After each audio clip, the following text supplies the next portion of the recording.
Ok, bonsoir à tous. Alors, pour ceux qui viennent de nous rejoindre en route, il y en a quelques-uns. Ce cours s'intitule Prophètes et prophéties. On a commencé déjà, il y a eu 2 cours, on a raté un cours pour des raisons indépendantes de ma volonté. Et on a commencé à se poser la question de savoir qu'est-ce que c'était que la prophétie, qu'est-ce que c'est qu'un prophète ou une prophétesse, à quoi ça ressemble, à quoi ça sert. Est-ce que c'est encore quelque chose qui nous parle aujourd'hui, qui existe encore aujourd'hui? On a commencé l'enquête avec des définitions de Rambam, du Kuzari, etc. On a commencé à lire des textes de pensée juive pour savoir un petit peu qu'est-ce que les penseurs contemporains pensent de la prophétie. Pour vous donner un exemple, le Rav Kook, il dit qu'avec le retour sur la terre d'Israël, eh bien, il va y avoir le retour de la capacité de prophétie dans le peuple. Ça, c'est une des choses qu'on avait vues ensemble. Maintenant, on va aujourd'hui ouvrir le cas par cas, en fait. C'est l'introduction des deux premiers cours, vraiment sur la notion de prophétie. Elle nous a donné quelques outils et je vous invite à ceux qui viennent de joindre le cours aujourd'hui à aller à regarder les 2 premiers cours, à écouter, à lire les textes, etc., pour pouvoir entrer dans cette notion de prophétie qui n'est pas du tout la même notion qu'on entend en grec. Le mot grec, c'est voir l'avenir, c'est un peu comme un voyant, comme un devin. Et alors le prophète en hébreu, c'est le navi, ça vient de nevoa, de la racine nive.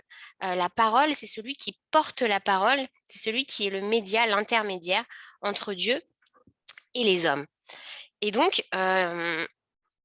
il va pas forcément, enfin, il voit pas l'avenir en fait. Juste, il intervient, il avertit, il essaye de diriger le peuple et de lui proposer des options. Et en fait, il interprète aussi d'une manière. On a vu ça aussi. Enfin, je ne sais pas si je vous ai dit ça, mais il y a autant de sortes de prophéties que de prophètes, puisque chacun a sa propre personnalité. Et la parole de Dieu, qui elle est toujours la même, eh ben, va prendre des tas de nuances, de couleurs, de voix différentes à travers chaque prophète ou prophétesse par lesquelles elle s'exprime.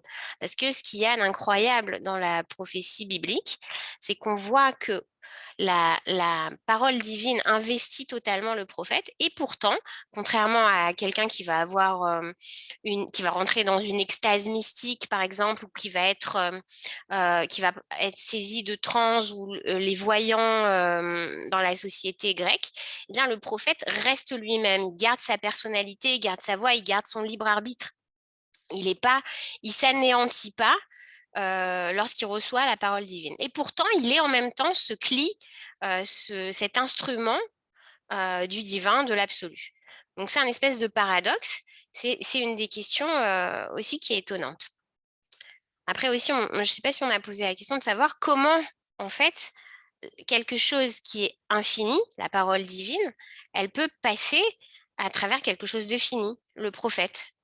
Comment quelque chose d'aussi grand, d'aussi fort que, que la parole divine, est-ce que c'est la parole, Béhémet? Est-ce que c'est une parole?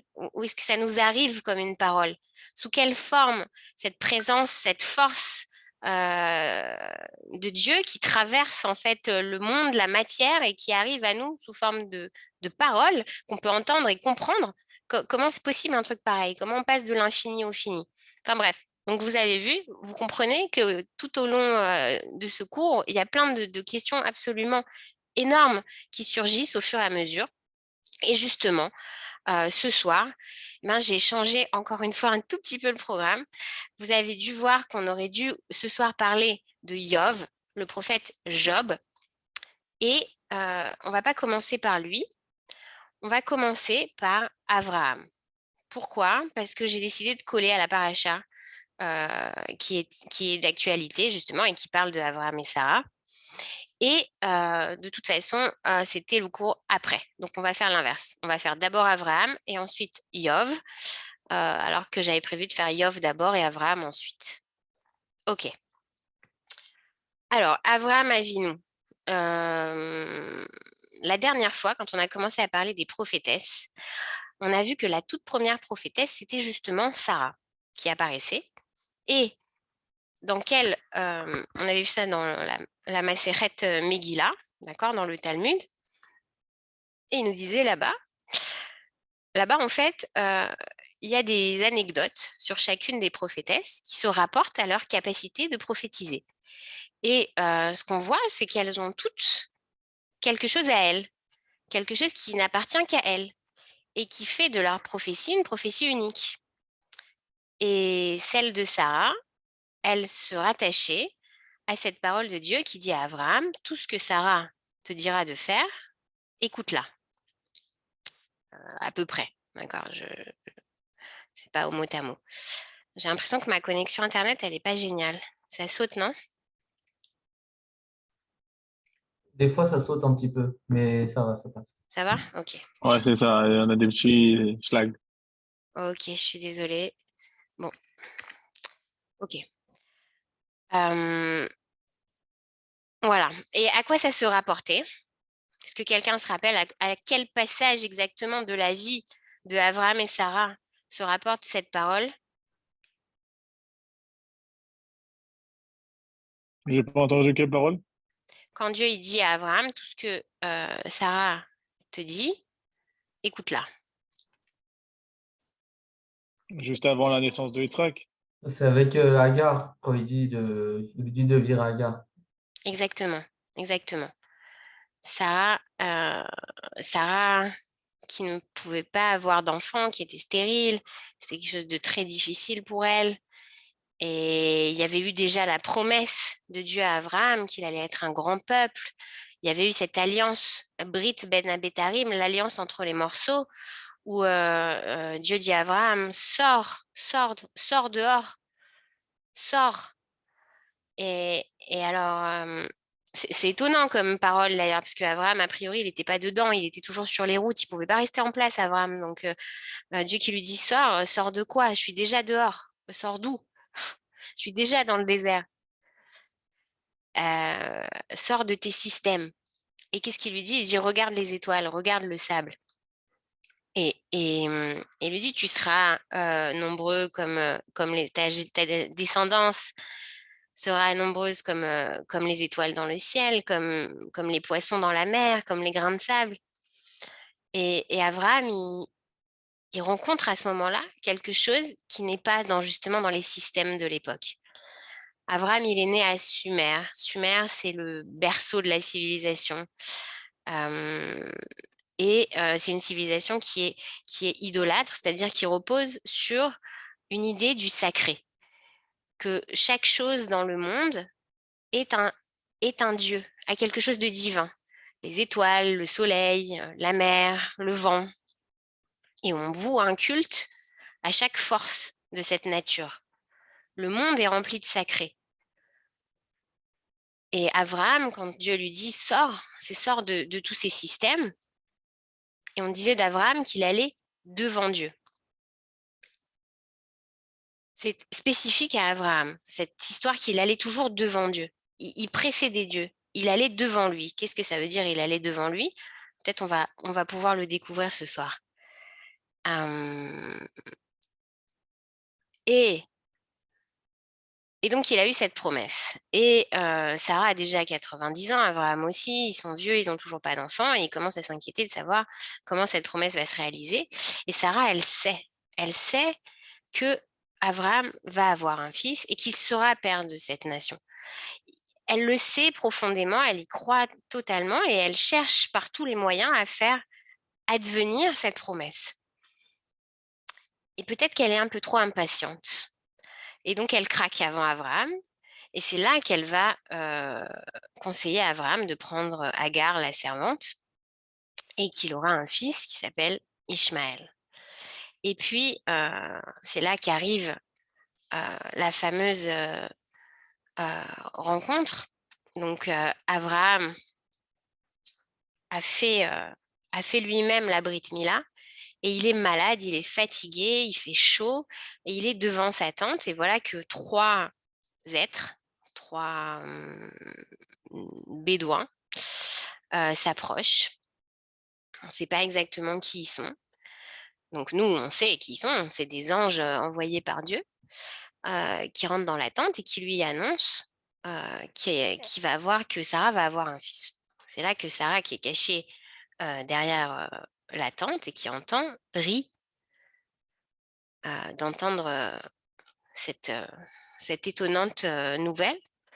Alors, est-ce qu'elle rit parce qu'elle n'y croit pas ou est-ce qu'elle rit parce que cette nouvelle pulvérise en fait justement tous les systèmes, elle pulvérise cette nature, elle pulvérise elle pulvérise les habitudes. Et tout ce qui peut sortir à ce moment-là de la gorge de Sarah, c'est un rire comme quelque chose d'inattendu. Un rire qui traverse le temps, qui fait que quand Sarah, elle rit, eh ben, elle avait 127 ans, vous savez, les 127 ans de la vie de Sarah, parce qu'elle était belle, sage comme sage comme à 100 ans, belle comme à 20 ans et innocente comme à 7 ans, à peu près là aussi. Et ce rire de Sarah, il traverse le temps, il relie ces âges de Sarah, cette sagesse, cette innocence, cette beauté, cette pureté, toutes ces qualités qu'on prête à Sarah, il les relie les unes avec les autres et en même temps, il les explose parce que finalement, Sarah, bah, elle est humaine. Et c'est cette beauté de l'humanité de Sarah qui sort dans ce rire-là à ce moment-là. Et qui fera le nom du fils qui va naître, Yitzhak, c'est celui qui rit, c'est celui qui va rire, c'est celui qui rit toujours, c'est celui qui rit au futur. Mais très vite, les enfants grandissent dans la tente d'Abraham et Abraham, lui, il les aime. Il les aime tous. Il aime tout le monde, Abraham. C'est sa plus grande qualité. D'accord? C'est pour ça qu'on appelle Abraham Ish Chesed. Et alors pour Abraham, tous les gens de sa maison sont ses enfants. Quand Dieu lui dit, prends ton fils, ton unique, celui que tu aimes, et montre-le-moi en, en Ola. Alors, on a traduit en français en holocauste. Un Ola, c'est un corban qu'on va brûler entièrement. D'habitude, il y a plusieurs sortes de corban. Des fois, le corban, par exemple, il est grillé, on peut le manger après, etc. Il reste des choses du corban. Le Ola, il a comme singularité qu'il est entièrement consumé. C'est pour ça qu'on a traduit ce terme-là par holocauste. Et c'est pour ça après qu'on va utiliser ce terme pour parler de la Shoah en français, dit l'holocauste, par rapport à ça, comme un corban, comme une victime qui aurait été complètement consumée. Mais vous entendez là que les mots en français qu'on emploie, que ce soit victime ou consumé ou sacrifice, ils sont pas correspondants au terme en hébreu. Parce que corban, par exemple, on ne peut pas tout à fait le traduire par sacrifice. Dans la notion de sacrifice, il y a une notion de souffrance et de douleur, alors que Corban, c'est Milachon Karov, c'est se rapprocher. Donc on a vraiment deux mondes, deux cultures qui essayent de se traduire l'une l'autre, qui nous apprennent des choses, mais qui ne sont pas correspondantes. Pour revenir à Abraham et Sarah,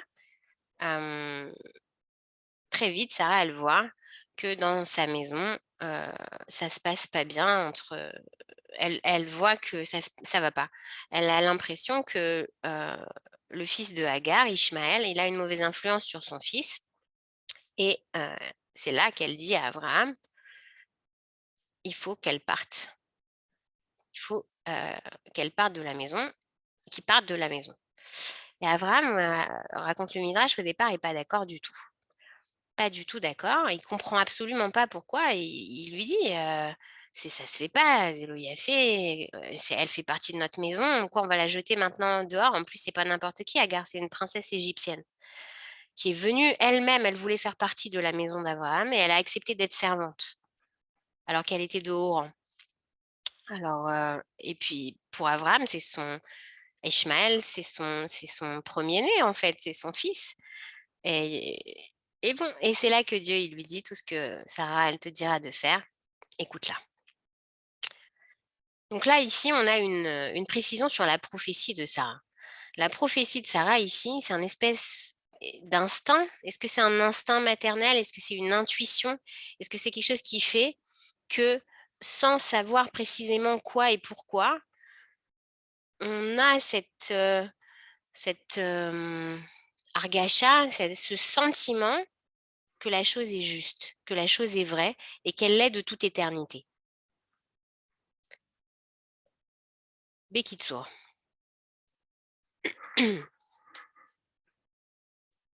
Après cette histoire de Ishmaël qui est renvoyé de la maison d'Abraham, que se passe-t-il dans la même paracha?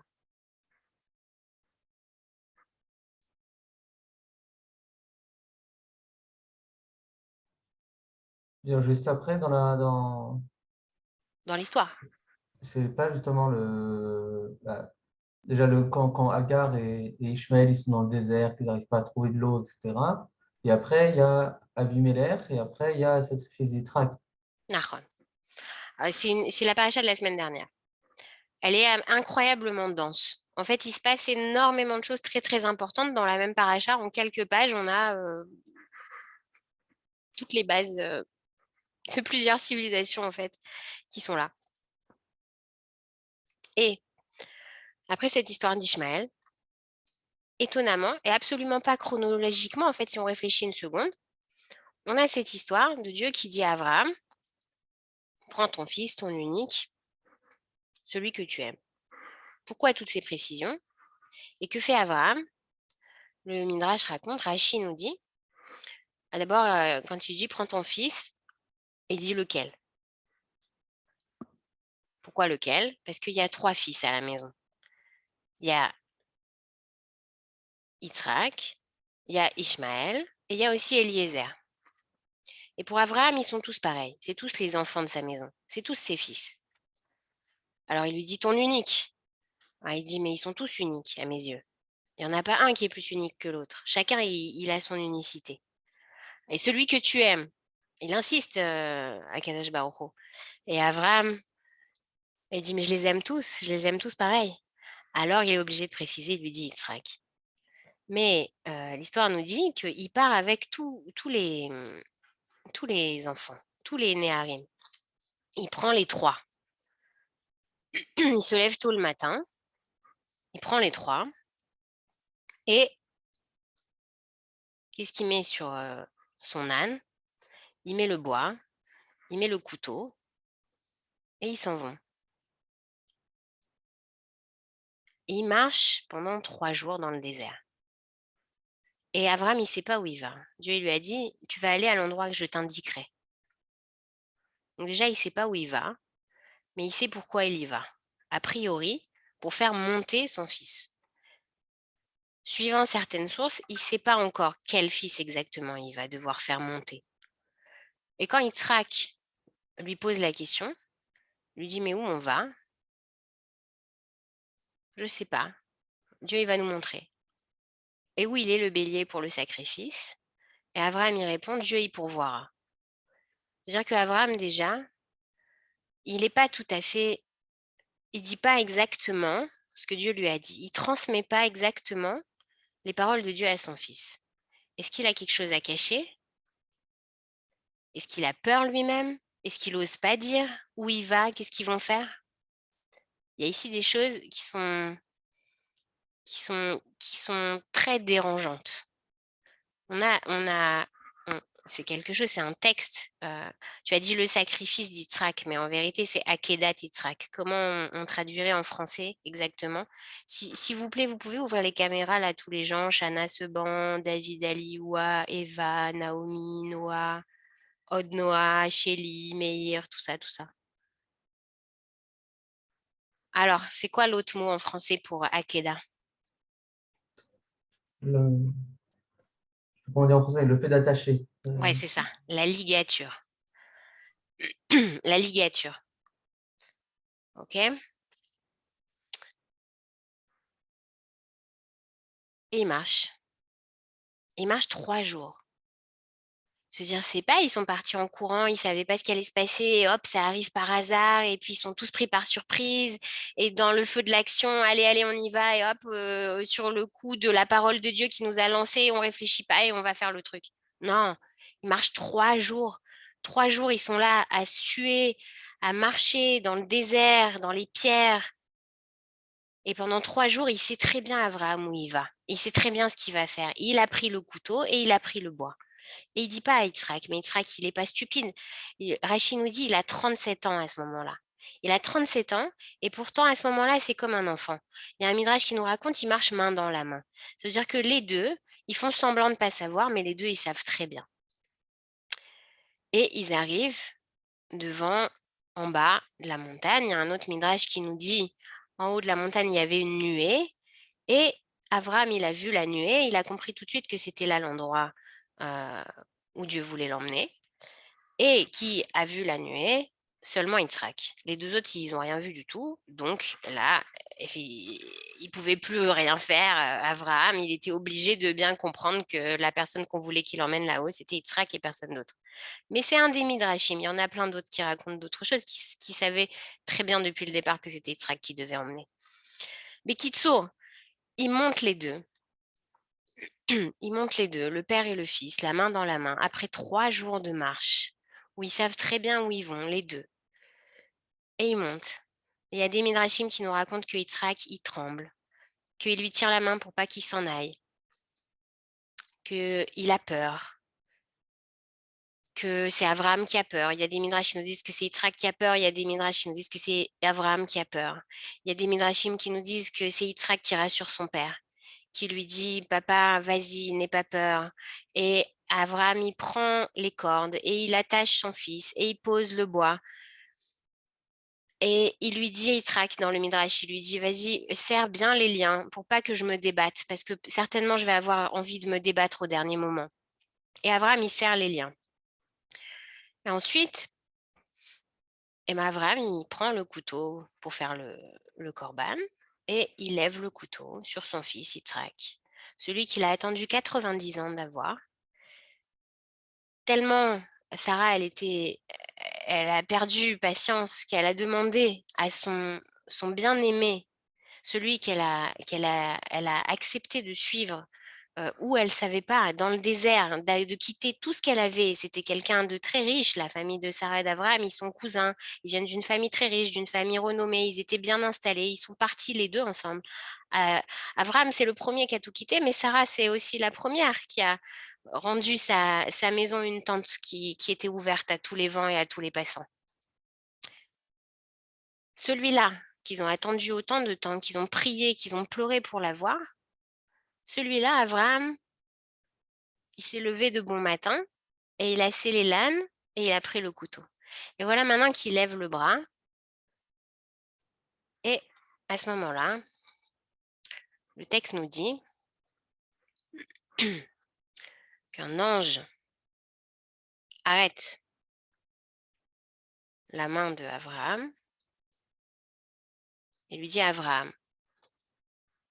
juste avant, c'est Yitzhak, son fils, qui lui a dit « Papa ». Et Abraham, il a répondu « Hineni ». Hineni, c'était ce que Abraham, il a répondu aussi à chaque fois quand Dieu il l'a appelé. Chaque fois quand il lui a dit « Lech lecha, mirtzecha, mimolattecha », pars de ton pays, de ton lieu de naissance, de la maison de tes parents, etc. À chaque fois, Abraham, il a répondu « Hineni ». Me voilà, je suis prêt. Je suis déjà prêt. C'est-à-dire, dans ma tête, j'étais déjà prêt avant même que tu m'appelles. J'étais déjà prêt à répondre à ton appel. J'attendais ton appel. J'étais ouvert à cet appel. C'est ça, Abraham, qui va au-devant de Dieu. C'est-à-dire que son esprit, il est déjà projeté dans l'avenir, Abraham. Il est toujours prêt avant même qu'on l'appelle. Et Yitzhak, il lui dit, papa, et il lui répond, Hineni, je suis là aussi pour toi, mon fils. Je suis là, et pourtant, je lève le couteau. Et là, l'ange, il appelle Abraham, il lui dit, Abraham. Et là, le Midrash nous raconte un truc incroyable. Il nous dit, à ce moment-là, quand l'ange, il arrête le bras d'Abraham, il y a un Midrash qui nous raconte qu'Abraham, il commence à discuter avec l'ange. Il lui dit, mais laisse-moi faire. Dieu, il m'a demandé de faire ça, il faut que je le fasse. Arrête. Et il lui dit, mais non, mais tu peux sacrifier autre chose, vas-y, regarde, on va trouver un truc à sacrifier. Et Abraham, il continue à discuter avec l'ange. Comme il a discuté avec pour Sodome et Gomorrhe, qu'il a dit non, s'il n'y a pas 50 justes, alors au moins 40 et au moins 30 et au moins 20, etc., etc. Il continue à discuter. Sauf, effectivement, il va tourner la tête et il y a un bélier qui va apparaître. Et c'est le bélier qui va être sacrifié sur cette montagne qui est le Har Moria, la montagne du Moria. Qu'est-ce qui va se passer sur le Har Moria, vous savez? Pourquoi elle est importante, cette montagne?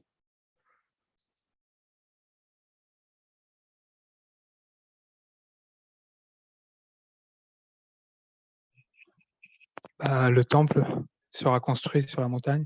Exactement. Le temple sera construit sur la montagne.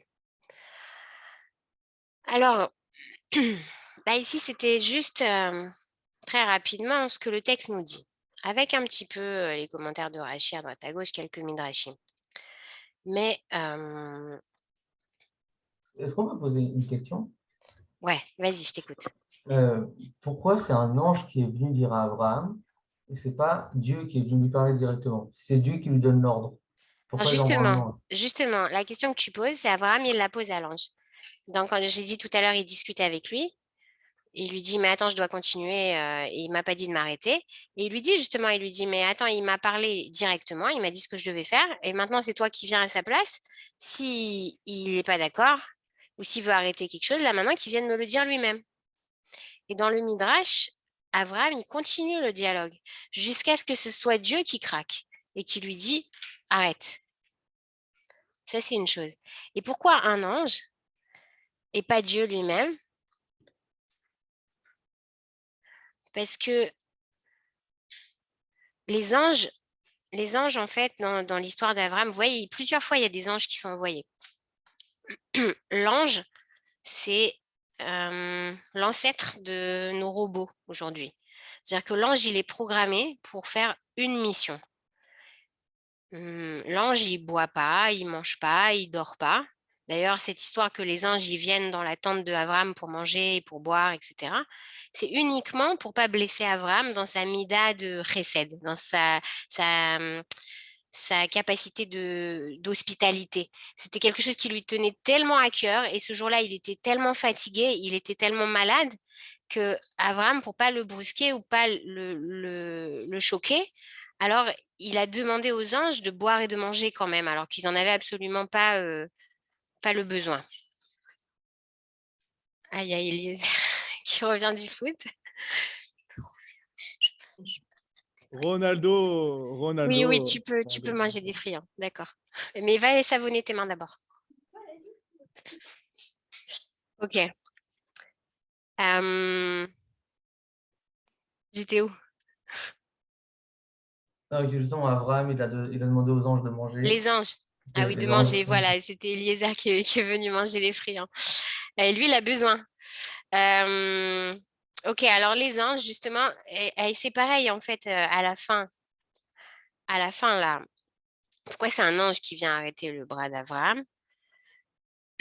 Parce que Dieu lui-même, il intervient pour les décrets de vie, décrets de mort. Mais, alors attendez, regardez ce qu'on va faire. On va aller, je vais pas répondre à cette question. Je veux qu'on aille voir les textes qui correspondent à cette question, d'accord? Parce que justement, il y a d'autres personnes que nous qui se sont interrogées sur cette question-là. Mais est-ce que cette question-là, c'est vraiment la seule question qui vous taraude, qui vous dérange? Franchement, dans toute cette histoire d'Abraham et d'Israël, la question qui vous taraude, c'est l'histoire de l'ange Béhémet. C'est-à-dire, à part Michael. Attends, non, Michael, arrête de parler, stop, ça suffit. Est-ce qu'il y a quelqu'un d'autre ici qui est dérangé par cette histoire? Parce que quand même, genre, tout le peuple juif, toute l'histoire d'Israël, elle repose sur cette histoire d'Abraham et d'Israël. C'est-à-dire, c'est là que ça commence. Toute l'histoire, elle commence avec ça. Vous trouvez ça normal? Vous n'avez pas un problème avec cette histoire, sérieusement? Il n'y a pas quelqu'un que ça dérange là?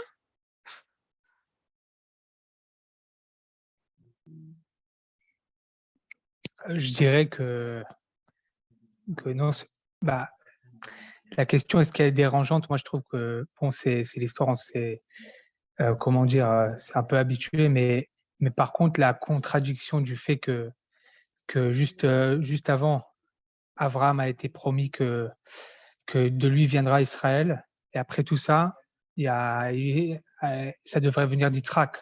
Après tout ça, maintenant, il doit effacer. Comment la bénédiction que le peuple d'Israël sortira d'Abraham, elle peut se produire si après, voilà, on lui ordonne de faire ça à Yitzhak. Donc ça Ok. n'a presque aucun sens, même logique, en termes de la bénédiction, de la promesse qu'il a été promis. Voilà. Va manger, va manger, va manger. Nahon. Nahon. Il lui dit, tu vas couper ici l'histoire. Tu vas arrêter les générations. Donc déjà en termes de promesses, en termes de prophétie, si tu veux, c'est 2 chacun, mais tu peux avoir 3.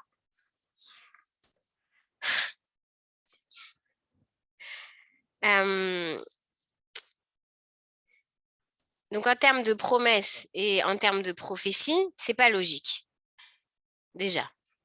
Et tu as dit, on s'est habitué à cette histoire. Sérieusement, on s'est habitué à cette histoire? On s'est habitué à cette histoire? Comment on peut s'habituer à cette histoire? Comment ça peut être notre texte de référence, le texte qu'on lit à Yom Kippour? Ça fait Hein? euh, le- non, c'est encore non. Quand je veux dire habitué, je me suis pas du tout. Non, non. C'est encore, ça me fait la même impression que ça m'a fait chaque fois. C'est impressionnant. Je veux dire, si je parle de l'aspect dérangeant de la chose, ça c'est un peu, pour moi, ça s'est transformé en Ah zut, mince. Ah, avant. ça a Pardon. sauté. Ah ouais. Alors non, je voulais dire que c'est resté encore très impressionnant chaque fois à lire l'action. C'est pas devenu, mais l'aspect que c'est dérangeant, il, il est devenu un peu moins, voilà, c'est un peu moins dérangeant que c'était avant. C'est un peu moins ma réaction. Oui, voilà, c'est plus ça. Donc le choc, ça me vient. Oui, c'est impressionnant quand même. Non, je voulais pas dire que c'est pas, c'est encore impressionnant. C'est resté très impressionnant comme acte. Ok, quelqu'un d'autre ici? Il peut réagir sur cette histoire? Une fille pour changer.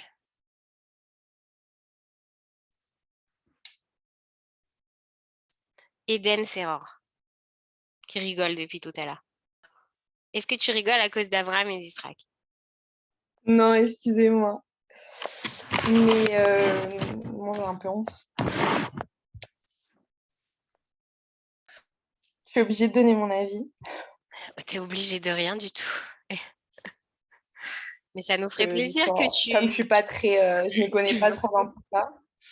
Non, il n'y a pas besoin de s'y connaître. Juste, Tu peux nous donner non, c'est juste pour l'histoire elle-même, elle est quand même bizarre parce que quand Dieu il demande à quelqu'un de tuer son fils, bon, c'est sûr que c'est pas de cette période et c'est quelque chose de bizarre. Mais bon, après, il avait tellement confiance en Dieu qu'au final, il a fait ce qu'il voulait et voilà, quoi. Ça veut dire quoi qu'il avait confiance en Dieu?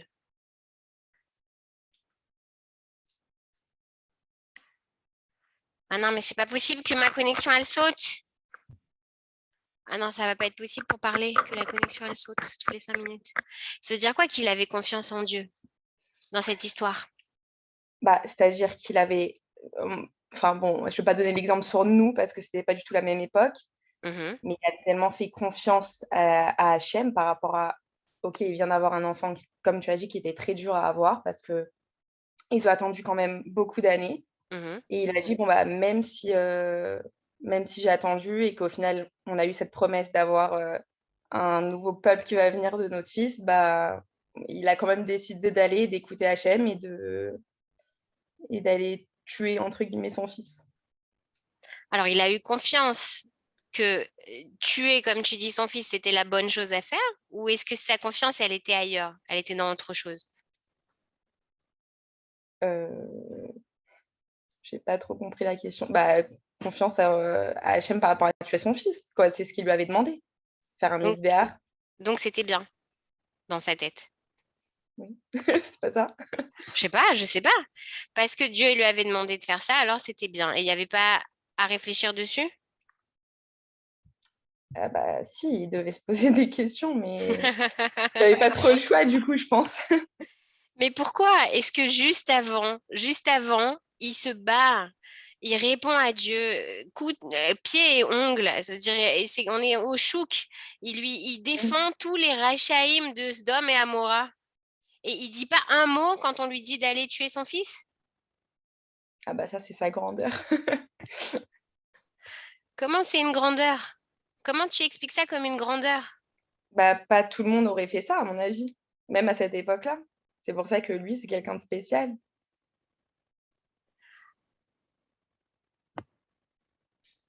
Est-ce que quelqu'un il peut nous aider ici? Pourquoi c'est tellement grand? Pourquoi c'est incroyable? Pourquoi on en fait un modèle? Qu'est-ce que c'est que cette histoire de confiance?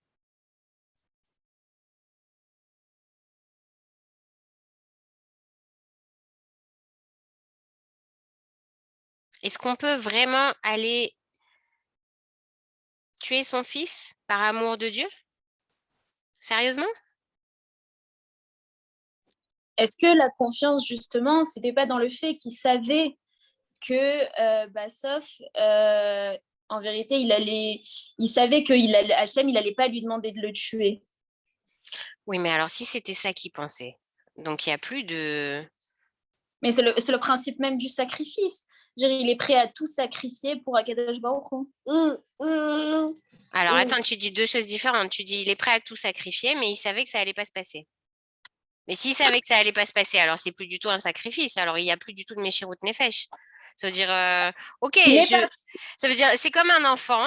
Son père, il lui dit, ouais, si tu continues à faire l'abruti, je vais te tuer. Mais le gosse, il sait très bien que c'est pas vrai. Il continue à faire l'abruti.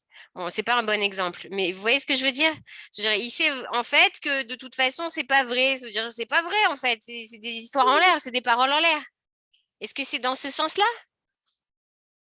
Bah non, que c'est pas des paroles en l'air, mais que justement, comme Hachem, comme depuis le départ, il a tout sacrifié justement pour Hachem, Ouais. le fait de se dire, bon, même si Hachem, il m'a donné ce fils, donc s'il veut me le reprendre en me l'ayant donné dans un moment où c'était quasiment impossible d'avoir un enfant, il a le droit, entre guillemets, droit de le reprendre. Ok. Donc là, tu dis, d'abord, en fait, rien n'est à moi en tant qu'Abraham. J'ai rien, tout est à Dieu. C'est-à-dire, j'ai décidé de tout mettre dans ses mains à lui. C'est-à-dire que quoi qu'il me demande ou qu'il me prenne ou qu'il me donne, en vérité, j'ai rien. Si, il a la foi en Dieu. Et la foi en Dieu, t'as dit, est-ce que tu as dit, il sait que d'une manière ou d'une autre, même ce qui est impossible, c'est possible. C'est pour ça qu'il a confiance jusqu'au bout en Akadosh Baruch Hu. Il sait que peu importe ce qu'il lui demande, il faut qu'il fasse tout ce qu'il lui demande et que ce qu'il dit, c'est vrai. Ça veut dire que s'il lui dit tu vas devenir un grand peuple et ça va descendre d'Yitzhak, ça va arriver. Et en même temps, s'il lui demande de sacrifier son fils, les deux, c'est pas c'est pas un paradoxe en fait. C'est pas, ça veut dire Erad lo soter tacheni. Mais c'est parce que justement, il lui a dit qu'il y allait avoir un grand peuple qui allait descendre d'Yitzhak, que justement, il savait qu'il y allait avoir, entre guillemets, quelque chose de bien qui allait sortir de la parole d'Hachem. Vous comprenez? Ok, Tov. Est-ce que quelqu'un veut rajouter quelque chose là-dessus? Les gens qui ont éteint les caméras, par exemple.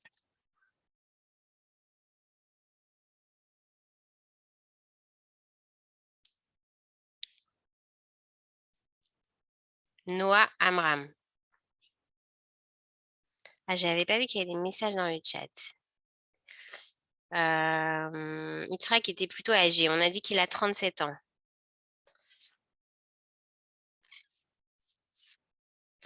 Alors, est-ce qu'il y a quelqu'un qui va encore réagir ou on va passer au texte? On va voir ce que j'ai comme texte.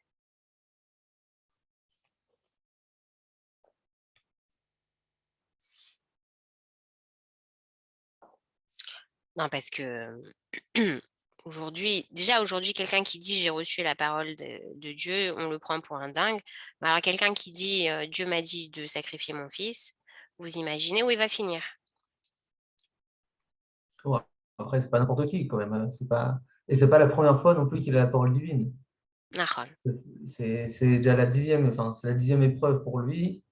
Et il sait qu'il a déjà eu, par exemple, quand il a dit l'Echecha, il lui a dit sors chez toi. Enfin, c'est compliqué, c'est très dur aussi de faire ça. Donc, il a de l'expérience en quelque sorte. Il sait que la parole de Dieu, au final, elle a quelque chose de bien. Au final, elle est pas pour son, elle va lui apporter du bien. Est-ce C'est qu'il y a du pas, bien? Est-ce qu'il y a du bien? Parce qu'effectivement, comme tu dis, c'est que des épreuves. Sa vie, c'est une suite d'épreuves. Ça veut dire il passe de pire en pire, en fait. Est-ce qu'il y a des moments où c'est bien? bah, je pense que justement, c'est avec les épreuves qu'il se renforce et qu'il arrive après à être meilleur. C'est C'est ça ça le qu'on devient bien, en quelque sorte. méritant. C'est grâce aux épreuves qu'on devient méritant. Est-ce que ça justifie la souffrance? Est-ce que vous êtes en train de me dire qu'il faut remercier pour le bien comme pour le mal et souffrir et passer les épreuves et remercier Akadosh Baruch Hu pour tout le mauvais qu'il nous envoie parce que ça va nous rendre plus forts? Mais non, mais parce que d'où on sait que par exemple demain il y a un accident de voiture et ça se trouve on a échappé, ok on a perdu 2 jambes, mais ça se trouve ok on a 2 jambes en moins mais on a toujours la vie. C'est-à-dire même derrière chaque mal, il faut se dire eh ben il y a du bien quand même.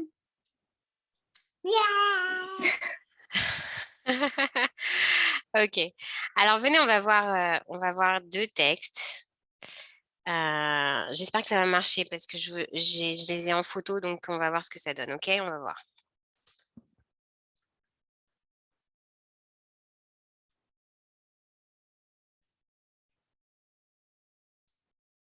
Attends. Pourquoi il y a ça là? Et là, vous avez disparu. Pourquoi vous n'êtes plus là? Ah voilà. Ok, vous voyez, tout le monde voit? Oui. Ok. Alors, ce texte-là, c'est un texte de André Neher dans un livre qui s'appelle L'identité juive. C'est un tout petit livre, très facile à lire. Je conseille à tout le monde. Où il trace les grandes lignes en fait de l'identité juive, de ce qui constitue le socle, les bases de l'identité juive, un peu dans tous les sens, que ce soit dans le domaine spirituel, matériel, dans l'histoire, dans la philosophie, c'est assez complet. Ok. Et il nous parle, alors vous voyez ici c'est marqué l'identité thèse. Pour lui, il y a la thèse, l'antithèse et la synthèse, et ça se traduit par plusieurs sortes mutation du juif à travers l'histoire et à travers l'histoire du peuple juif, justement. Et ça commence par Abraham. Donc, alors, qui c'est qui peut nous lire ici ça? Éden, Ben David. T'as mal à la gorge. C'est ça? Ouais, non, mais c'est pas grave, juste est-ce que vous pouvez zoomer parce que je vois rien. Ah, je vais essayer. Dis-moi si ça va. C'est mieux? Encore un tout petit peu. Voilà, top. Je lis tout. Ouais, mais en plus, il n'y a que la première page. Donc après, il faut que je change de photo pour passer à la deuxième page. C'est vraiment une galère. Donc vas-y déjà ça et après on verra. Ok. L'homme juif est d'abord l'homme hébreu, et l'homme juif, lorsqu'il est hébreu, est l'homme des origines. Origine de quoi? Origine de ce que nous sommes tous. Origine de notre civilisation occidentale. Origine aussi de la civilisation de l'Orient, du judaïsme, du christianisme, de l'islam, de l'humanisme, du marxisme. Origine de cette vaste culture que nous désignons par le terme général de culture biblique et qui recouvre tout ce qui est en germe dans la Bible. L'homme des origines. mais non pas à titre de curiosité, mais à titre efficace et agissant.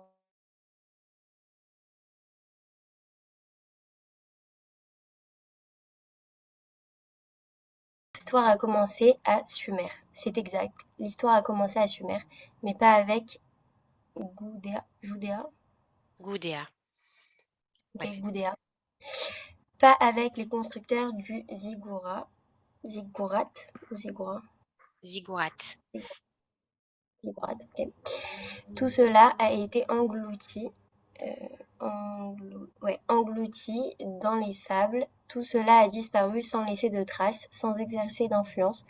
Ce sont là des objets de curiosité d'archéologues, des pièces de musée, mais ce ne sont pas des forces vivantes et créatrices de l'histoire. L'histoire commence, il est vrai, à Sumer, mais avec cet homme qui vivait à Sumer, qui était hébreu, qui s'appelait Abraham l'hébreu, et dont le premier acte humain fut de rompre avec Sumer, de rejeter la civilisation sumérienne, de protester contre les tours de Babel. Il y avait beaucoup de dignité à Sumer. Abraham l'hébreu avait la nostalgie du Dieu unique. Il y avait un peu de justice dans. Alors, attends.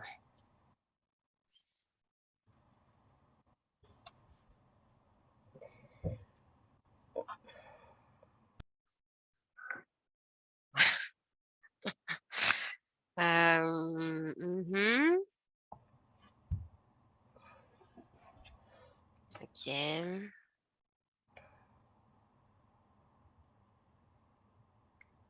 Et tu vois là quelque chose?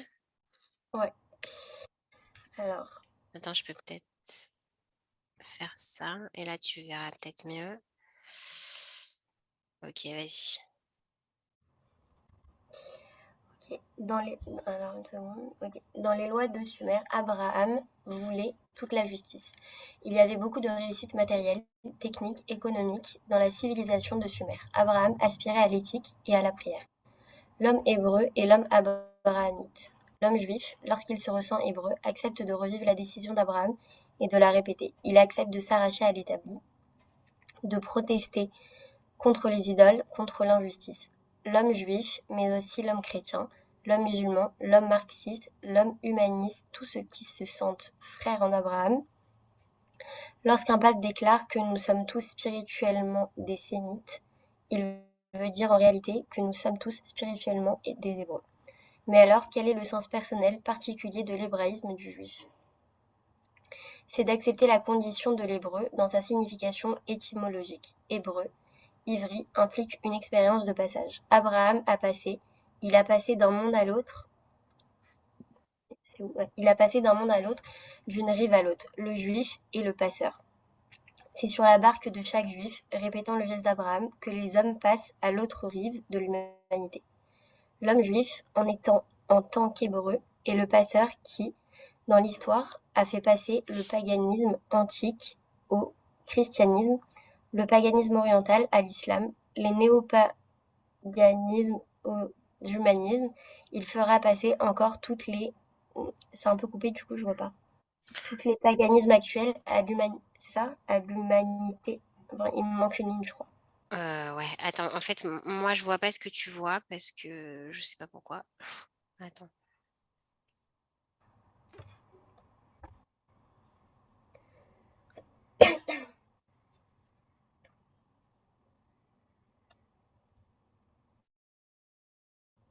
Ah, c'est plus les mêmes.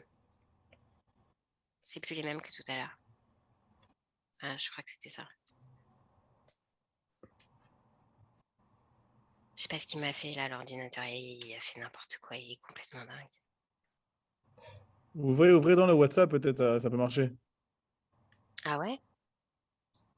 Non, c'est là, on était là. Voilà, là, je vois là. Ouais, on était là. Ouais, t'es là en bas. T'es en bas, c'est ça? T'es ici? Ouais, Ouais. ouais. Non, t'as déjà dit ça. Donc t'es là. Ça m'a coupé. En fait, il y a eu une phrase qui a été coupée. Il fera. Je vais reprendre. T'étais là avec le paganisme. Ouais, le paganisme oriental à l'islam. Ah, voilà, ça a sauté. Screen sharing has stopped at the share window is closed. Pourquoi il a fait ça? Oui. Ah, il a tout fermé. Il a fermé toutes les photos. Ah, il nous a tués là. Ok. Tu l'as dans ton WhatsApp la photo? Non, parce que moi aussi, je suis pas sur le groupe. Eh oui. Bon, attends, je vais finir la phrase, ok? Tov. La phrase, c'était l'homme juif en tant qu'hébreu est le passeur qui, dans l'histoire, a fait passer le paganisme antique au christianisme, le paganisme oriental à l'islam, les néopaganismes aux humanismes. Il fera passer encore tous les paganismes actuels à l'humanité messianique. L'homme juif est le passeur, allant d'une rive à l'autre, et par là même, comme l'était Abraham l'hébreu, l'homme juif en tant qu'hébreu est en exil, un exil permanent, un exil nécessaire pour jouer ce rôle de missionnaire. L'exil est une mission qui porte le juif partout où un passage est à opérer, et ainsi la condition hébraïque insère le juif dans une sorte de vertige universel, dans cette belle et grande vocation qui fait de lui le frère d'action de tous les hommes. Ok, alors, en gros, qu'est-ce qu'il nous dit là sur cette... Comment il appelle Abraham? Abraham l'Ivri, justement. Abraham à Ivri, l'hébreu. Ivri, du Lachon, la vor, celui qui passe. Et Abraham, André Nair, il dit à un autre endroit, il dit, c'est pas seulement celui qui passe d'une rive à l'autre, c'est celui qui fait passer le monde entier avec lui sur l'autre rive. Et de quelle rive à quelle rive il passe? Le monde entier, il était dans quoi avant Abraham?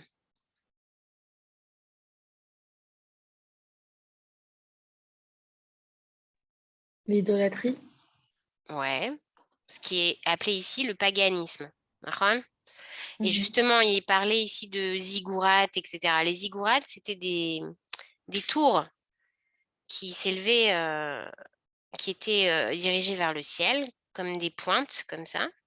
Et c'était le culte de la fécondité. Et chaque retour de saison, quand il y avait la pluie, alors c'était le ciel et la terre qui s'unissaient l'un à l'autre et et il y avait des sacrifices qui étaient apportés dans les ziggourats, etc., pour les divinités de la fécondité. Qu'est-ce qu'il y a dans cette idolâtrie qui est considérée comme la pire des idolâtries à ce moment-là? Est-ce que vous savez?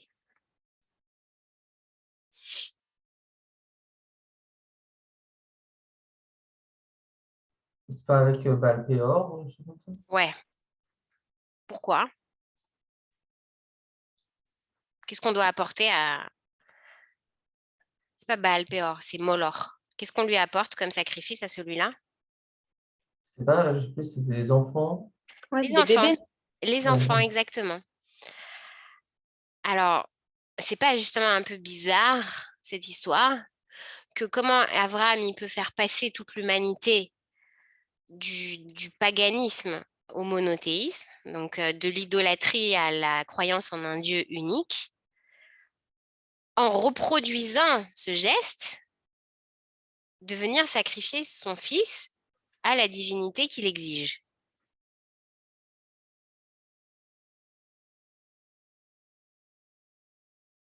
Ça vous paraît pas un peu tiré par les cheveux, quand même?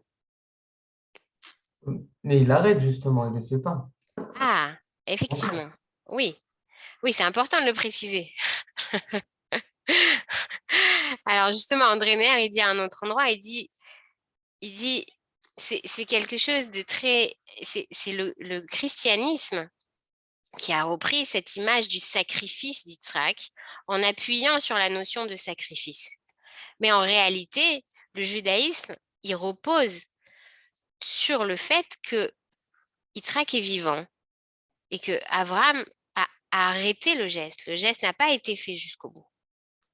Et c'est là-dessus, ça veut dire c'est au contraire, parce que Abraham, contrairement aux personnes de l'époque, n'a pas sacrifié son enfant. Maintenant, dans le Tanakh, justement dans le livre des juges, il y a d'autres endroits où on va voir qu'il y a des enfants qui sont sacrifiés au nom de la divinité, au nom de la prophétie. Est-ce qu'il y a quelqu'un qui sait à quoi je fais référence?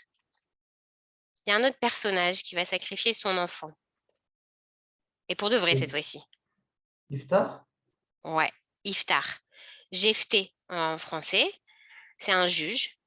Et Iftar, il dit voilà, est-ce que je vais gagner la guerre? Si je gagne la guerre, alors la première personne qui va sortir de ma maison, je l'offre à Dieu en remerciement. Évidemment, quand il rentre chez lui, qui c'est la première personne qui sort de sa maison? C'est sa fille aînée. Et il lui dit, ma fille, donc évidemment, elle pleure, elle lui tient un discours en lui disant, mais mon père, comment peux-tu sacrifier ma jeunesse et mon amour pour toi, etc. Mais bon, il n'y a rien à faire. Il lui dit, écoute, ma fille,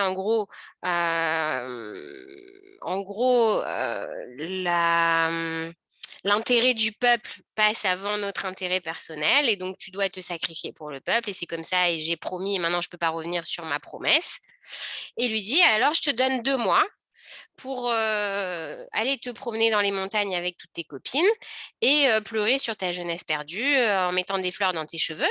Et dans 2 mois, on te sacrifiera sur l'autel.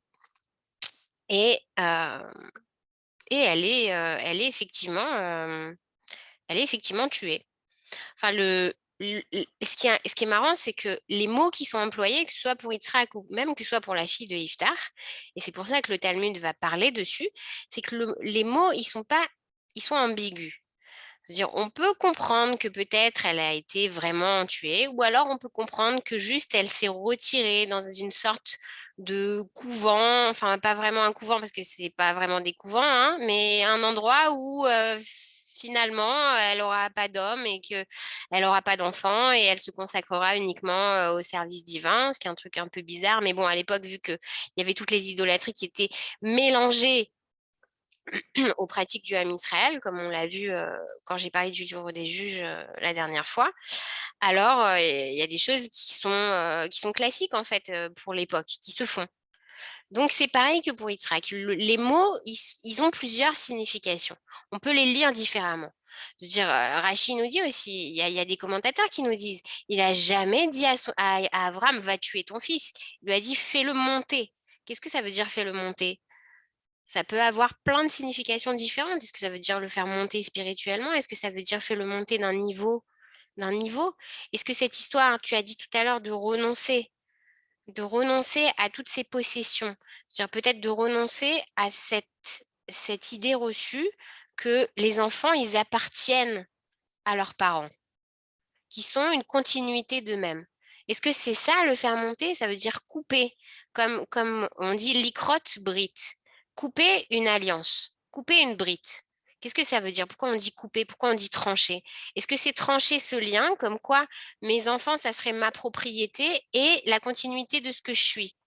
Et dans ce cas-là, ce geste-là, qui est un geste symbolique, il viendrait dire, je rends mon fils à Dieu, de la même manière que les premiers-nés, vous savez, il y a le rachat des premiers-nés parce qu'ils appartiennent aux Lévis, donc il faut leur donner des pièces d'or pour pouvoir les racheter, sinon ils ne sont pas à nous.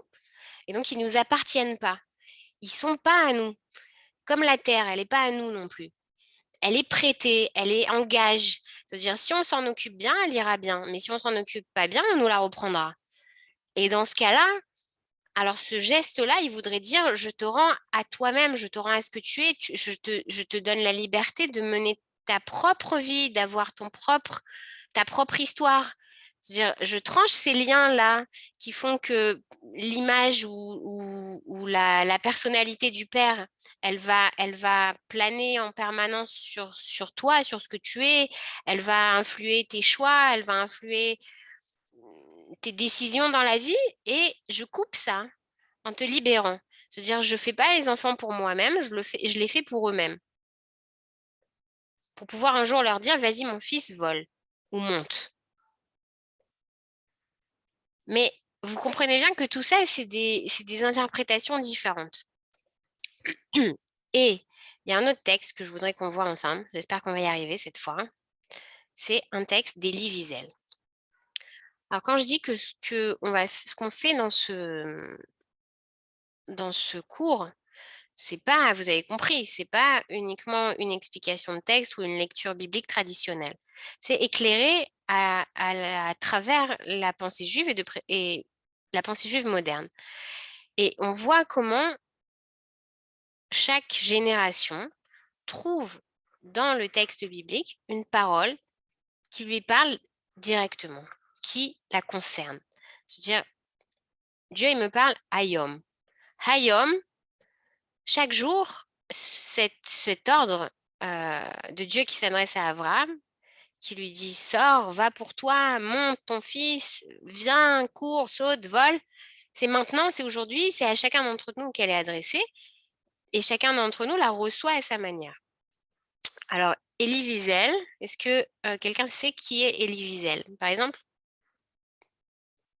Chirel Seban, qui est avec quelqu'un d'autre. Je sais Et les pas qui. Witzel? Non, pas Elie Wiesel, Elie Wiesel.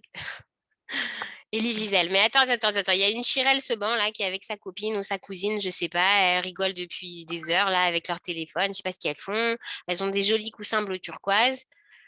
Et comment elles s'appellent?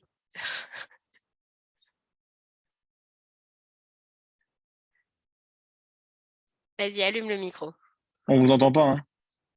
C'est qui qu'on n'entend pas? C'est moi ou c'est Chirel? Non, c'est les deux, là, Chirel et Chirel. Ah, l'autre aussi, elle s'appelle Chirel?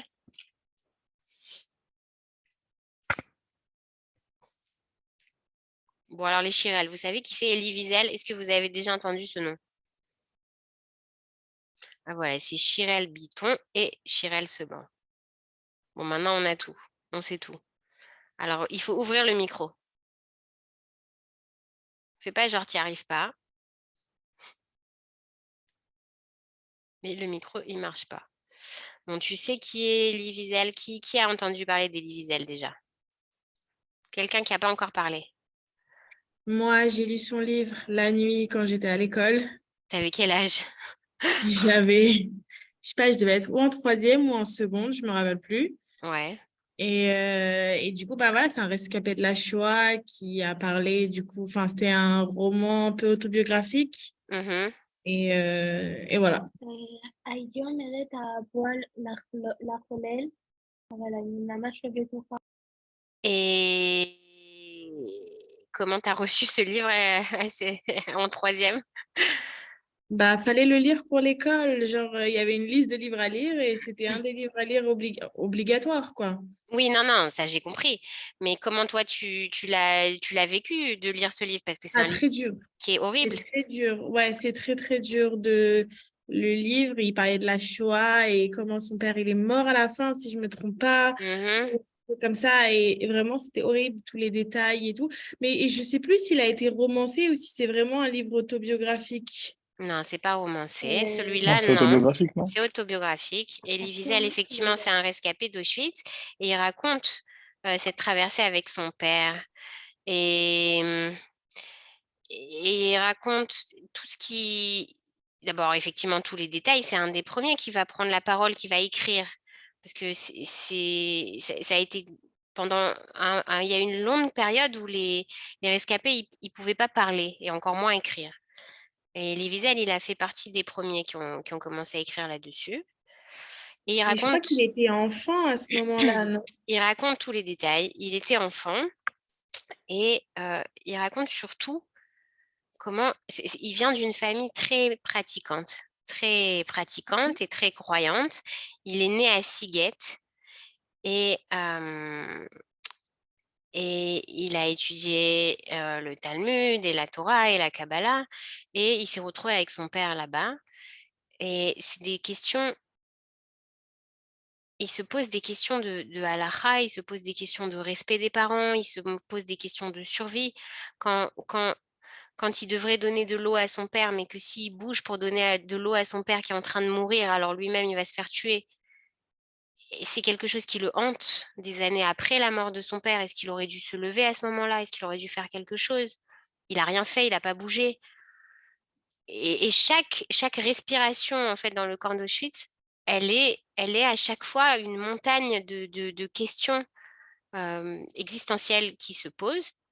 Et dans ce livre, il raconte que il y a un moment comme ça, que c'est le moment le pire du livre, c'est vers la fin, quand avant la libération du camp, ils pendent un enfant et tous les prisonniers, ils sont dans la cour et Elie Wiesel, il écrit: «Comment une telle chose est permise? Est-ce qu'on avait l'impression, on Que Dieu croyait». n'existait pas à l'époque, c'est comme ça? Non, pas que Dieu n'existe pas, on croyait que Mais pourquoi Dieu a fait ça? non, non, c'était Dieu qui était pendu à cette potence. Et pourtant, à la fin du livre, quand il se regarde dans le miroir, il dit quelque chose, il est brisé dans le miroir. Il continue à parler à Dieu dans ses livres, mais il y a quelque chose qui s'est brisé. Et il interroge ça, il a en lui une révolte. Dire, après, il va devenir prix Nobel de la paix. Ça va être une des grandes voix pour la mémoire. Elie Wiesel, il est mort il n'y a pas longtemps. Et il a en lui ce paradoxe qu'en même temps, il comprend pas, en même temps, il est révolté contre Dieu, et en même temps, il continue à croire. Et il continue même à aller à la synagogue, etc., et à enseigner. Il a écrit, alors il est connu pour ses romans, il a écrit plein de romans, mais il est connu aussi pour ses livres, Célébrations bibliques et Célébrations talmudiques, et Célébrations aussi, c'est quoi le troisième? Chassidique, voilà. Moi, j'aime beaucoup parce qu'il y a énormément d'enseignements dedans et c'est pas des romans justement, c'est pas des histoires. C'est plus des enseignements de Torah. Et le maître de Elie Wiesel, c'est le mystérieux Chouchani. Alors, qui c'est ce Chouchani?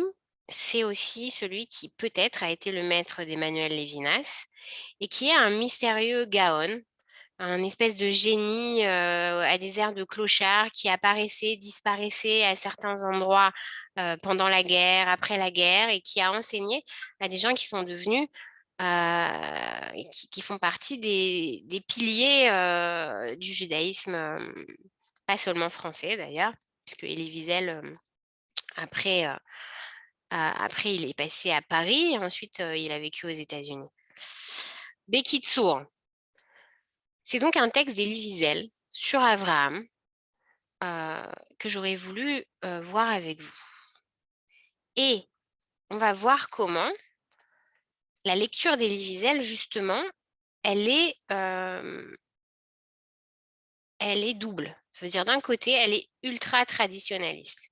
Ça veut dire il ne s'écarte pas de la tradition, il y a tous les midrashim, il les utilise, il les raconte, etc. Il se tient à l'histoire, il se tient aux commentaires, il n'y a pas de problème. Et en même temps, impossible de lire, pour Elie Wiesel, impossible de lire l'histoire d'Abraham et d'Yitzhak sans se poser la question: que se passe-t-il quand l'ange n'arrive pas? Quand l'ange n'arrive pas pour arrêter le bras. Il dit 6 millions de fois, l'ange n'est pas arrivé, et 6 millions de fois, nous, on attendait qu'il arrive. Nous, on pensait qu'il allait arriver. Nous, on croyait jusqu'au bout, jusque dans la chambre à gaz, que l'ange, il allait arriver. Et il n'est pas arrivé.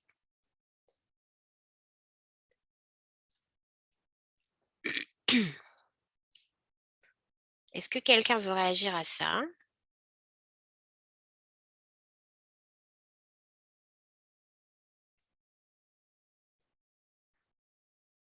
Je ne vais pas vous montrer le texte tout de suite parce qu'il est coupé en 10 millions de photos débiles qui ne montent pas dans le Zoom. Donc, je vais vous le scanner comme il faut et vous l'envoyer en entier proprement parce que c'est dommage. Donc, c'est pour ça que je vous ai un peu résumé son orientation. Mais après, il y a des choses qu'on ne comprend pas. Il y a des choses qu'on ne peut pas comprendre. C'est comme ça, c'est Naaseh Venishma. Il y a des choses qu'on ne comprend pas et qu'on comprendra peut-être plus tard. Oui, mais là, le parallèle avec l'histoire d'Abraham, c'est que Abraham, c'est toi qui as parlé tout à l'heure de sa croyance, de sa confiance. Tu as dit sa confiance, tu traduisais certainement le terme de Emouna. En français, on dit la foi, mais tu as raison, Emouna, c'est plus la confiance totale en Dieu. Et justement, Elie Wiesel, c'est ça qu'il interroge. Il interroge cette Emouna. Il dit, des fois, l'homme, il est comme Abraham. La Emouna, elle est totale. Et pourtant, l'ange n'arrive pas.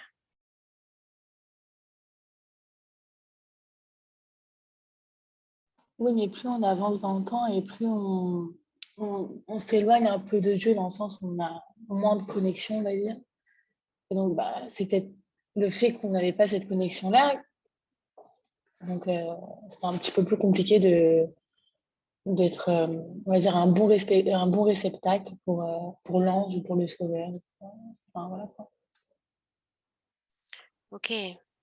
Alors toi, tu dis que comme la connexion, elle est moins directe, il y a des choses dans l'histoire qui ont éloigné l'homme de Dieu. Alors, il y a comme des voiles ou des obstacles qui empêchent l'ange d'arriver? Je suis pas sûre hein, de ce que je dis, mais moi, j'ai peut-être l'impression. Ouais. Enfin, on voit de moins en moins de miracles en soi, par rapport à ce qui se passe à Abraham à cette époque-là, etc. Donc, c'est pas la même époque, quoi. David Alioua. Qu'est-ce que tu en penses? Enchanté. Enchanté. Qu'est-ce que j'en pense? Bah, du coup, ouais, c'est ça, c'est deux périodes différentes. Nous, on est dans une période de Nistar, quoi. Enfin, c'est incompréhensible, quoi. Tout est caché. On voit pas la main de Dieu dans. Enfin, c'est plus dur de voir la main de Dieu plus qu'autrefois, quoi. Et aussi, on n'a pas la même foi, quoi. Par exemple, c'est comme l'histoire du frère de Abraham qui rentrait dans la fournaise. Il avait pas la même foi qu'Abraham. C'est pour ça que lui, il est mort. Donc, on ne peut pas comparer ces deux époques, ces deux niveaux de Emouna et ces deux niveaux de révélation d'Hachem dans le monde. Alors, il y a un moment, justement, il y a une histoire comme ça. Je sais plus c'est qui. Ils sont 3 et ils viennent voir, je crois qu'ils viennent voir Ézéchiel. Je crois que c'est Ézéchiel. Et ils lui disent, je crois que c'est les compagnons de Daniel. C'est les compagnons de Daniel. Daniel, lui, il a été jeté dans la fosse et il est sorti. Et ses compagnons, ils doivent aussi prouver leur foi. Et on leur dit, on va les jeter dans la fosse. Et avant d'être jetés dans la fosse, ils hésitent et ils disent, on va aller consulter le Navi, le prophète. Et je crois que c'est Ézéchiel au moment de Daniel, hein, je ne suis pas sûre, il faut que je vérifie ça. Et il va pour les consulter. Et ils viennent trouver le prophète et le prophète leur dit, qu'est-ce que vous voulez? Pourquoi vous venez me voir? Et ils lui disent, écoute, on vient consulter Dieu, on veut savoir si on saute dans la fournaise, est-ce qu'on va en ressortir vivant? Et le prophète, il les envoie balader d'une force. Il leur dit, mais sortez de ma vue, cassez-vous vite, je ne veux pas vous voir. Ne parlez même pas, partez en courant. Et donc là, ils sont tout contents et se disent, ah super, il ne veut même pas nous parler, ça veut dire qu'on est complètement libérés, entre nous et Dieu, il n'y a plus aucun lien, on s'en va. On n'est pas tour, c'est bon, on est libre. On est libérés de l'alliance. Et donc, ils vont pour s'en aller. Et là, le prophète leur dit, mais vous croyez que vous allez partir? Vous allez revenir ici tout de suite? Et vous n'aurez pas d'assurance. Vous n'aurez pas d'assurance. Vous voulez avoir un chèque? Vous voulez que je vous fasse une signature? Je vous donne une assurance? Il n'y aura pas d'assurance. Pas d'assurance. Aucune assurance. Mais ça ne veut pas dire que vous êtes libéré. Vous n'êtes pas libéré. Vous êtes encore plus attaché par ce doute-là. Par c'est pas sûr à 100%. Mais ça fait partie du contrat. Et elle est là la véritable Emouna, justement. Bekitsour, à la fin, quand même, de cette histoire, les 3 ils rentrent chez eux et ils se parlent entre eux, tout ça, et ils disent, bon, en gros, on s'est bien fait envoyer balader, on n'a pas du tout d'assurance, on n'a absolument pas ni la valeur ni le statut de Daniel, qui lui était un grand sadique, tout ça, et machin. À côté, nous, on n'est que dalle, et certainement qu'on n'a absolument pas les mérites que lui, il a, et qu'on va certainement se faire dévorer, nous aussi, par les lions. Mais, après avoir discuté tous les trois, ils disent, vous savez quoi? On va y aller quand même. Et tant pis. Tant pis s'il n'arrive pas, tant pis s'il ne nous sauve pas, tant pis.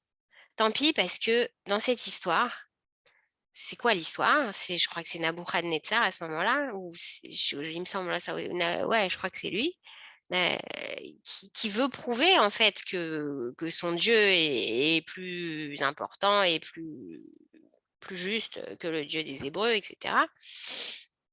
Et que lui-même est plus fort et que lui-même est une divinité. Et donc, c'est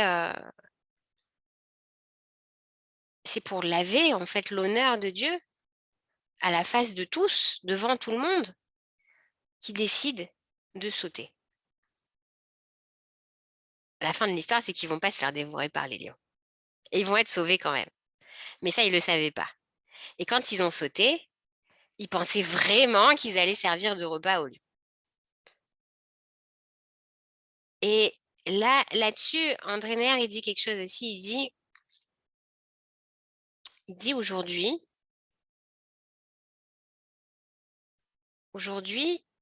l'ange peut ne pas arriver à l'heure. Mais l'homme, lui, n'a pas le droit d'être en retard.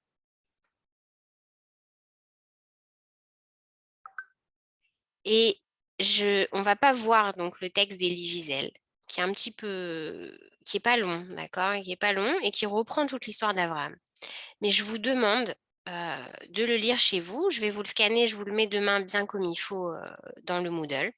Je vous demande de le lire. Et la prochaine fois, je vous demanderai ce que vous en aurez pensé. Parce qu'il reprend tout ce dont on vient de parler et il nous donne son avis sur le cas Abraham et sur son rapport justement à Dieu, à cette histoire de Akedat Yitzhak, etc., etc. Et puis, la vérité, c'est que cette histoire, elle a toujours tracassé beaucoup, beaucoup de gens, et pas seulement des Juifs. Il y a quelqu'un qui s'appelle Kierkegaard, et qui non seulement n'était pas juif, mais en plus il était protestant, s'il me semble bien. Si je dis pas de bêtises, Kierkegaard, grand philosophe, l'ancêtre de ce qui va devenir ensuite l'existentialisme, et qui a écrit un livre qui s'appelle Crainte et tremblement. Et dans Crainte et tremblement, il raconte plusieurs fois cette histoire d'Abraham et d'Israël. Il se refait le film une vingtaine de fois en imaginant ces 3 jours de marche jusqu'au Har Moria. Et il se met dans la tête d'Abraham et il se met dans la tête d'Israël. Et il a une lecture, lui, qui est une lecture forcément chrétienne et qui est différente. Mais il essaye quand même, avec sa lecture à lui, d'essayer de résoudre ce problème de « en même temps, je crois » et « en même temps », ça veut dire « en même temps, comme tu as dit tout à l'heure, je pense que de quelque manière que ce soit, Dieu, il va arriver à faire en sorte qu'il y a du bien qui va sortir de ça et il va tenir sa promesse. Ça veut dire que je vais devenir un peuple de Yitzhak, etc., etc. Et en même temps, je fais ce qu'il me demande en allant jusqu'au bout de ce qu'il me demande et en sachant que c'est ça qu'il veut. Et les deux ensemble cohabitent dans mon esprit et ce n'est pas un problème. Mais c'est un problème de logique, c'est un problème d'être humain. Ça ne peut pas coexister les deux dans la tête. Essayez ce soir, essayez, fermez les yeux, mettez-vous à la place d'Abraham et dites-moi vraiment, vraiment ce que vous en pensez. C'est impossible, ça ne peut pas coexister dans le cerveau. Et pourtant, ça coexiste. Chez Abraham, ça coexiste. Et Kierkegaard, il a passé 10 ans de sa vie à s'arracher les cheveux avec cette histoire. et il n'a pas de réponse d'ailleurs, mais il a élaboré une théorie. Il a dit, voilà ce qu'il a dit. Il a dit, il y a plusieurs stades.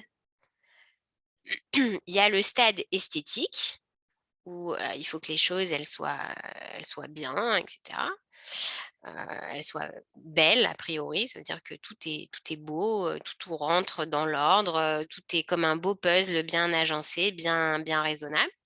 Il y a le stade éthique, le stade moral, c'est-à-dire où on fait les choses parce que c'est bon ou c'est mauvais de les faire.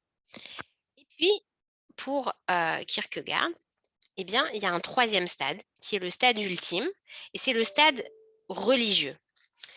Qu'est-ce que c'est que ce stade pour Kierkegaard? Il dit, c'est la suspension de l'éthique. Pour lui, le chevalier de la foi, c'est celui qui va sauter au-dessus de la morale, au-dessus de l'éthique, au-delà du bien et du mal. C'est-à-dire qu'il va abolir totalement la notion de bien et de mal. Il n'y a pas de bien, il n'y a pas de mal. Peu importe ce que me demande Dieu, je le fais sans me poser de questions. C'est-à-dire je suspends mon jugement. Et je saute dans ce stade religieux qui est le summum de ce que l'humain peut faire, en tout cas pour Kierkegaard. Mais ce qu'explique Kierkegaard, c'est que quand l'être humain fait ça, il y a un espèce de renoncement. Il y a un espèce de résignation, d'abolissement.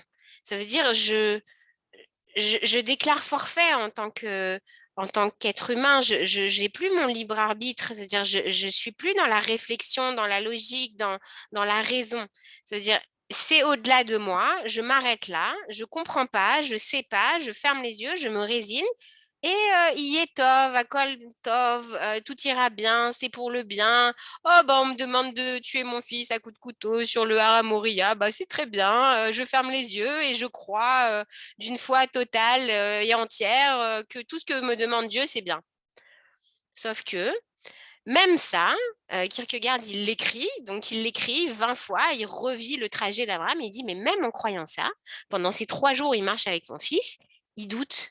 Il est dans l'angoisse et il se demande même si ce qu'il a entendu, c'est véritablement la voix de Dieu, si c'est pas son inconscient ou ses pulsions de mort ou peut-être son complexe d'Oedipe qui veut tuer son fils ou n'importe quoi qu'il aurait imaginé dans ses rêves. Enfin bref, pendant 3 jours, il doute en fait. Il n'est pas sûr et certain de ne pas être un meurtrier en fait. Et jusqu'au bout, il ne sait pas. Et ça, c'est la lecture de Kierkegaard, qui n'est pas du tout la même lecture qu'Elie Wiesel, vous vous en doutez.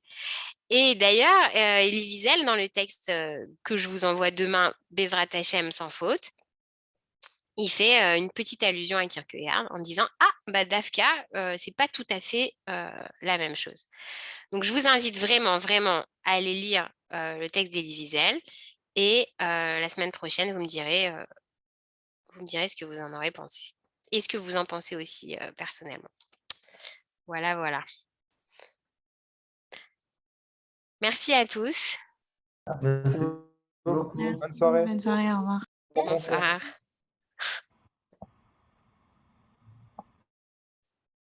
Au revoir, bonne soirée. Merci.